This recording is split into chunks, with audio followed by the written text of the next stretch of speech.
Assalamualaikum warahmatullahi wabarakatuh. Waalaikumsalam warahmatullahi wabarakatuh. Selamat pagi semuanya. Pagi. Kami dari kelompok 1 PKN akan membawakan materi kami tentang bahwa Indonesia adalah menciptakan perdamaian dunia melalui hubungan internasional. Nah, pertama-tama kita masuk ke anggota kelompok kami dahulu.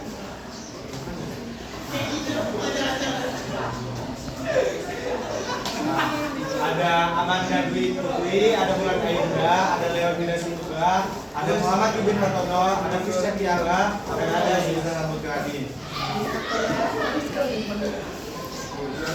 Oke, tanpa berlama-lama kita langsung masuk saja ke materinya, yaitu peran Indonesia dalam menciptakan perdamaian dunia melalui hubungan internasional. Tapi sebelum itu, aku mau teman-teman coba di sini tuh ada 4 kata yang dimana menjadi kunci dari materi yang akan kami bawa. Nah, yang pertama adalah perdamaian dunia, dan yang kedua adalah hubungan internasional. Kita akan membahas apa itu perdamaian dunia terlebih dahulu. Selanjutnya, jadi perdamaian dunia adalah keadaan di mana tidak ada konflik, peperangan yang terjadi antara negara-negara di seluruh dunia. Nah, makna dari perdamaian dunia tentunya juga bermacam-macam dan bervariasi. Tapi aku telah menyusunnya menjadi 7 makna yang penting untuk teman-teman pahami. Yang pertama ada kesejahteraan dan harmoni, di mana dengan adanya perdamaian dunia, kesejahteraan dan harmoni hidup di dalam masyarakat itu menjadi pokok penting yang harus ada. Nah, yang kedua ada keadilan dan kesetaraan. Dengan adanya perdamaian dunia, tentunya keadilan dan kesetaraan akan benar-benar diperhatikan untuk seluruh masyarakat yang hidup. Nah, yang ketiga ada kerjasama internasional. Tentunya dengan adanya perdamaian dunia, kita memerlukan kerjasama internasional untuk saling bantu dan membantu. Nah, contohnya Indonesia dengan negara Singapura, Indonesia dengan negara Jepang, dengan ada kerjasama internasional, Indonesia bisa meminta bantuan kepada negara lain. Nah, yang keempat ada penyelesaian konflik secara damai. Tentunya dengan ada penyelesaian konflik secara damai, perdamaian dunia juga akan benar-benar ada, karena permasalahan itu akan diselesaikan melewati diplomasi, diskusi, tanpa adanya perperangan ataupun juga kekerasan. Nah, yang kelima ada keamanan dan kesejahteraan masyarakat. Keamanan dan kesejahteraan masyarakat menjadi sebuah hal yang harus benar-benar diperhatikan untuk mendapatkan perdamaian dunia. Masyarakat benar-benar akan mendapatkan keamanan dan kesejahteraan yang diperhatikan. Nah, yang keenam ada penghormatan terhadap hak asasi manusia. Tentunya hak asasi manusia menjadi pokok penting yang harus ada dan dihormati. Oleh karena itu, perdamaian dunia menekankan untuk tidak adanya pelanggaran terhadap hak asasi manusia. Nah, yang terakhir ada pencegahan konflik darurat dan bencana. Nah, untuk selanjutnya perdamaian dunia bisa melewati hubungan internasional. Teman-teman bisa lihat ini gambar apa? AS dan Indonesia. Itu siapa?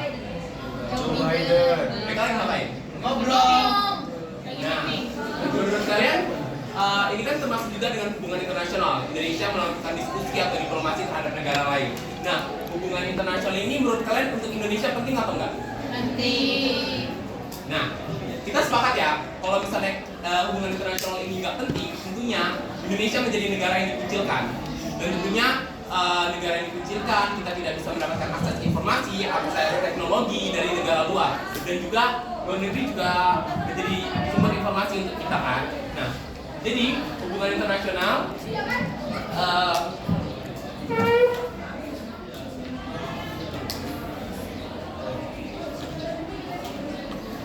maaf ya.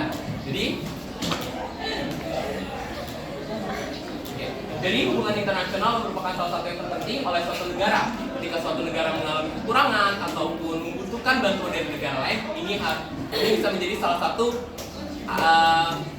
yang bisa mengatasi persoalan itu. Nah, harus ada 4 komponen nih yang harus ada dalam hubungan internasional. Yang pertama adalah politik internasional atau international politics. Yang kedua adalah studi tentang peristiwa internasional atau the study of foreign affairs. Nah, yang ketiga adalah hukum internasional, international law. Dan yang keempat adalah organisasi administrasi internasional atau international organization of administration. Nah, jadi secara umum hubungan internasional adalah sebagai hubungan yang bersifat global nih antara negara lain dan negara lain yang dimana meliputi meliputi semua hubungan yang terjadi dengan melampaui batas-batas ketatanegaraan. Konsepsi hubungan internasional oleh para ahli sering dianggap juga sama atau dipersamakan dengan konsepsi politik luar negeri. Hubungan luar negeri dan politik internasional, tiga konsep tersebut sebenarnya memiliki makna yang berbeda, namun juga disamakan oleh para ahli untuk menjadi dasar dari hubungan internasional ini. Nah, saya akan menjelaskan mengenai konsep-konsep ketiga tersebut. Selanjutnya, nah, konsep yang pertama adalah politik luar negeri. Apa sih politik luar negeri itu? Politik luar negeri adalah seperangkat cara atau kebijakan yang dilakukan oleh suatu negara untuk mengadakan hubungan dengan negara lain, tujuannya untuk tercapai tujuan negara tersebut dan juga melakukan kerjasama atas kepentingan negara tersebut. Nah, yang kedua adalah hubungan luar negeri, adalah keseluruhan hubungan yang dijalankan oleh suatu negara dengan negara lain atau suatu negara dengan semua pihak yang tidak tunduk pada kedaulatannya. Nah, yang terakhir adalah politik internasional. Politik internasional adalah politik antar negara yang mencakup kepentingan dan tindakan beberapa atau semua negara serta proses interaksi antar negara maupun antar negara dengan organisasi internasional. Nah, hubungan internasional ternyata menjadi bagian yang penting nih. Nah, akan dijelaskan oleh Manda. Nah, apa pentingnya hubungan internasional? Jadi, suatu bangsa yang merdeka, dia tidak dapat hidup sendiri tanpa bantuan dengan negara lain. Untuk mempertahankan kehidupan dan kelangsungan, untuk mempertahankan kemampuan hidup dan mempertahankan kemerdekaannya, negara tersebut membutuhkan dukungan dari negara lain untuk mendapatkan dukungan tersebut. Jadi mereka harus menjalin hubungan baik dengan negara lain. Nah, ada 4 pentingnya hubungan internasional. Yang pertama itu menumbuhkan rasa saling pengertian dan antar bangsa, mencukupi kebutuhan masing-masing bangsa yang bekerja sama dan membina serta menegakkan perdamaian dan ketertiban dunia. Lalu yang kedua ada memelihara dan menciptakan hidup berdampingan secara damai dan adil dengan bangsa lain. Yang ketiga ada mencegah konflik, perselisihan, pemusuhan atau persengketaan yang mengancam perdamaian dunia. Lalu yang terakhir membangun solidaritas dan sikap saling menghormati antar bangsa. Itu contohnya Indonesia dengan negara Brunei. Nah, jadi suatu negara yang merdeka ini harus mendapatkan pengakuan dari negara lain. Contohnya tuh ketika awal kemerdekaan negara Indonesia, para pendiri negara Indonesia itu menjalin hubungan dengan negara Australia, Amerika Serikat, Belgia dan Mesir. Lalu alhasil mereka mendapat dukungan dari negara di dunia lain. Nah, kemudian kita masuk ke faktor-faktor yang mendorong terjadinya hubungan internasional. Faktor-faktor ini dibagi menjadi faktor internal dan faktor eksternal. Nah, yang pertama itu ada faktor internal atau faktor dari dalam negara itu sendiri. Yang pertama adalah adanya kekhawatiran akan terancamnya keberlangsungan hidup suatu negara. Contohnya seperti kekhawatiran akan kudeta, pemberontakan, bencana alam, wabah penyakit, dan lain sebagainya. Kemudian ada perbedaan sumber daya alam. Setiap negara pastinya memiliki sumber daya alam yang berbeda dengan negara yang lain. Oleh sebab itulah, masing-masing negara itu harus saling bergantung dengan negara lain untuk memenuhi kebutuhan sumber daya alamnya yang tidak bisa ia dapat di negaranya sendiri. Kemudian ada kebutuhan nasional sebuah negara belum tercukupi dengan baik.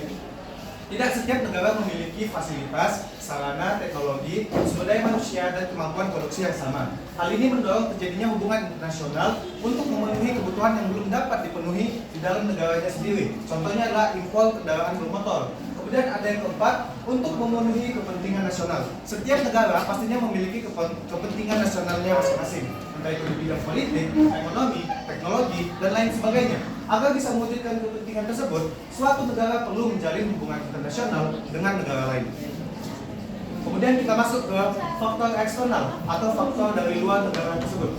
Yang pertama ada ketergantungan antar negara. Sama seperti kita manusia yang tidak dapat hidup sendiri, negara juga tidak dapat bertumbuh hanya dengan kemampuan nasionalnya sendiri. Atas dasar kesadaran inilah, negara-negara akhirnya memutuskan untuk menjalin hubungan internasional. Yang kedua adalah untuk membangun komunikasi, persahabatan, dan kerjasama antar negara. hubungan internasional dilakukan untuk membangun komunikasi dan persahabatan antar negara untuk menghasilkan kerjasama yang saling menguntungkan. Yang ketiga, untuk ingin mewujudkan konsolidasi tatanan dunia yang damai. Negara menjalin hubungan internasional karena ingin memberi manfaat untuk kesejahteraan kepada masyarakat dunia serta mewujudkan perdamaian dunia. Kemudian, bagaimana sih Indonesia itu menjalin hubungan internasionalnya? Nah, Indonesia sebagai sebuah negara yang merdeka ikut aktif dalam menjalin hubungan internasional dengan berbagai negara lain, entah itu dalam hubungan bilateral, multilateral, dan juga regional. Nah, kita masuk ke yang pertama, yaitu hubungan bilateral. Hubungan bilateral adalah hubungan yang dilakukan oleh dua negara, jadi hanya dua negara saja teman, tidak lebih.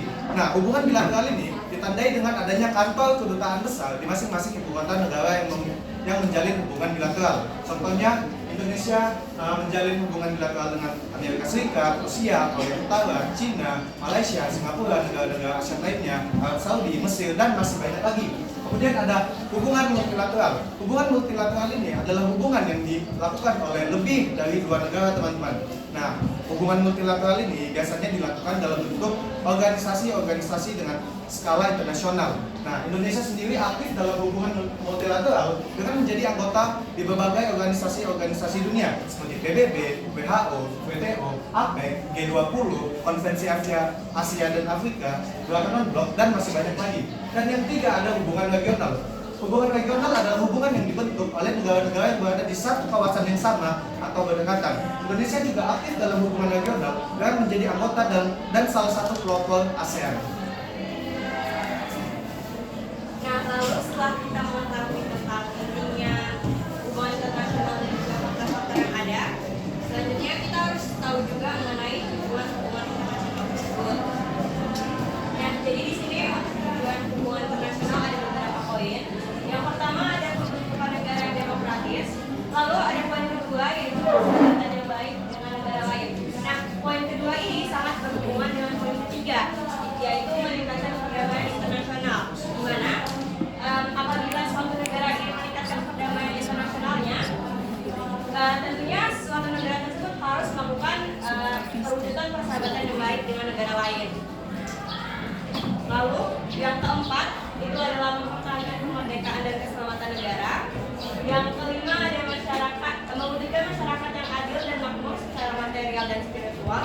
Lalu yang terakhir ada meningkatkan persaudaraan antar bangsa sebagai pelaksanaan cita-cita bangsa yang sesuai dengan Pancasila. Lalu untuk mewujudkan dari poin-poin di atas atau tujuan hubungan internasional ini, suatu negara Indonesia perlu meningkatkan kualitas kerjasama internasionalnya yang dibangun dengan negara lain. Nah, teman-teman pasti bertanya gimana sih caranya meningkatkan kualitas kerjasama internasional dengan negara lain itu? Nah, Indonesia perlu meningkatkan kerjasama, meningkatkan kualitas dan kinerja aparatur luar negerinya, sehingga dapat mewujudkan diplomasi yang proaktif. Lalu bangsa Indonesia dalam membina hubungan dengan negara lain itu ada beberapa prinsip. Di situ ada yang saya ambil, ada politik luar negeri bebas aktif, dan juga ada yang diambil dari alinea keempat pembukaan UUD 1945, yaitu ikut melaksanakan keberhasilan dunia yang berdasarkan kemerdekaan, perdamaian abadi, dan keadilan sosial. Nah, di sini kita akan bahas lebih lanjut mengenai politik luar negeri bebas aktif. Nah, di sini saya bagi dua lagi jadi bebas, arti bebas dan arti aktif. Nah, untuk bebas sendiri, Indonesia itu bebas bergaul dengan bangsa manapun, tapi tidak intervensi. Maksudnya intervensi di sini itu adalah tidak boleh campur dengan urusan dalam negara lain. Jadi kita boleh melakukan kerjasama, tapi kita tidak boleh mencampur urusan rumah tangga negara lain. Lalu yang ketiga adalah saling memberi dan menerima bantuan dan pertolongan yang tidak mengikat. Lalu ada aktif. Nah, untuk aktif sendiri ini kita Indonesia aktif bekerja sama dengan negara lain untuk perdamaian dunia. Lalu poin kedua, aktif membela negara yang keberadaan dan kedaulatannya atas dasar persamaan derajat dan tidak intervensi. Jadi kita ini aktif membela negara, tapi itu harus berdasarkan persamaan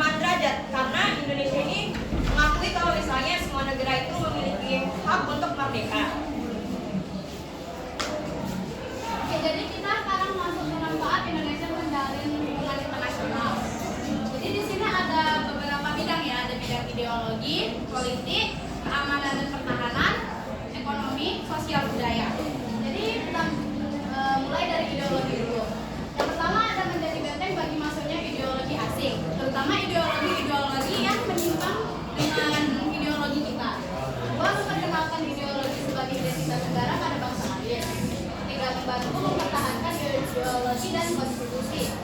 Selain itu politik, pemerintah dapat membangun kerjasama regional dan internasional dengan negara lain. Yang kedua adalah pemerintah mampu mendorong bantuan hukum bagi warga negara di luar negeri. Contohnya, misalnya ada warga negara Indonesia di luar negeri yang mengalami masalah imigrasi. Nah, pemerintah Indonesia bisa mengirim bantuan untuk warga negara Indonesia yang di luar negeri tersebut. Tiga, ada menciptakan sistem pemerintahan yang kuat dan lebih baik. Nah, kita masuk ke keamanan dan keamanan. Yang pertama ada mampu mendukung stabilitas dan sistem keamanan negara Indonesia. Kedua, mudah untuk mencari dukungan luar negeri jika terjadi konflik internasional. Yang terakhir ada memperkuat kapasitas pertahanan nasional. Ya, kita masuk ke yang bagian ekonomi. Yang pertama ada memudahkan proses ekspor dan impor. Kedua, memudahkan perdagangan internasional. Dan ketiga, membantu meningkatkan kesejahteraan negara yang terlibat. Oke, yang terakhir adalah sosial dan budaya. Jadi yang pertama ada mempromosikan bidang sosial budaya untuk menghasilkan keuntungan. Misalnya kayak kita mempromosikan tempat-tempat wisata ya ke luar negeri. Terus nanti turis-turis dari luar negeri jadi tertarik terus kok datang ke Indonesia untuk ke tempat wisata tersebut. Itu kan jadi sebuah keuntungan kan bagi kita. Yang kedua ada memperkenalkan sosial budaya sebuah negara ke negara lain. Misalnya kayak kita memperkenalkan budaya-budaya kita kayak tarian tradisional, terus pakaian tradisional, ada upacara-upacara adat. Nah itu bisa melalui sosial media ya, banyak YouTube, TikTok, Instagram dan lain-lainnya. Dan yang terakhir ada mempengaruhi pergeseran sosial dan budaya ke arah yang lebih baik.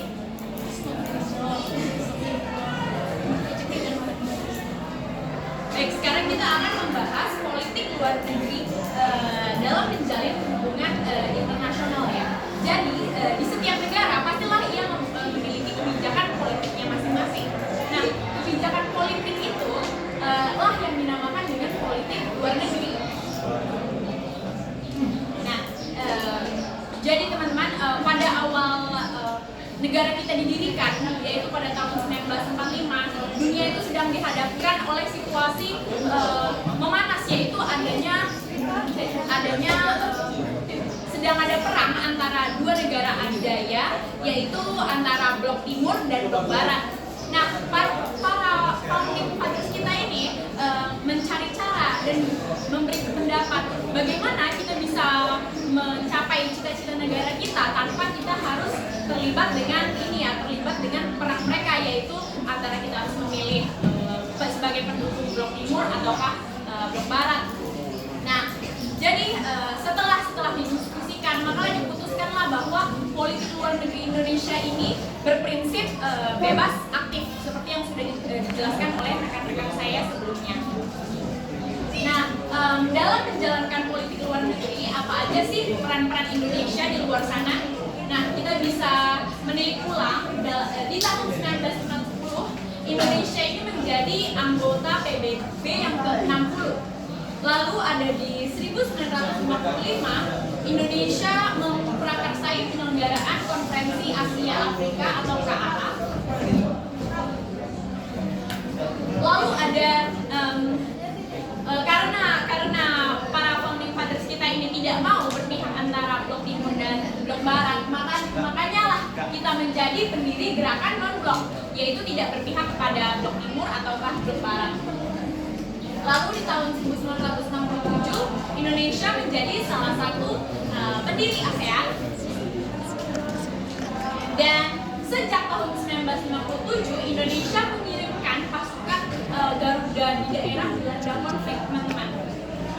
Lalu ada sejak 1952 Indonesia juga ikut serta dalam setiap pesta olahraga internasional seperti olimpiade olahraga, mulai dari SEA Games, Asian Games, Olimpiade dan lain sebagainya. Nah, politik luar negeri ini jika dikaitkan dengan masa sekarang, kita bisa melihat konflik yang naik lagi di akhir tahun kemarin, yaitu konflik Israel dan Palestina. Dan bagaimana sih peran Indonesia selama ini? Tahukah teman-teman bahwa kita ini sudah berperan banyak dalam konflik. Maksud saya Indonesia ini menjadi salah satu pendukungnya Palestina ya. Seperti kita sudah mengirimkan bantuan kemanusiaan, kita juga sudah menyuarakan berbagai pembelaan pada Palestina di PBB, dan di banyak organisasi-organisasi internasional lainnya. Oke, materi kita sudah habis. Apakah ada pertanyaan?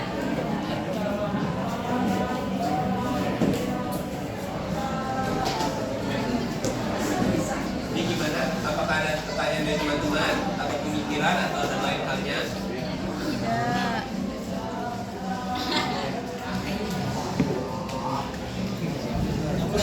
Sudah cukup jelas semua teman-teman? Jelas. Oke, kalau begitu kami senang karena teman-teman sudah mengerti semuanya. Saya harap pembelajaran ini dapat menjadi bekal untuk kedepannya. Oke, terima kasih. Sekian presentasi kami, mohon maaf bila ada kesalahan. Assalamualaikum warahmatullahi wabarakatuh. Bye.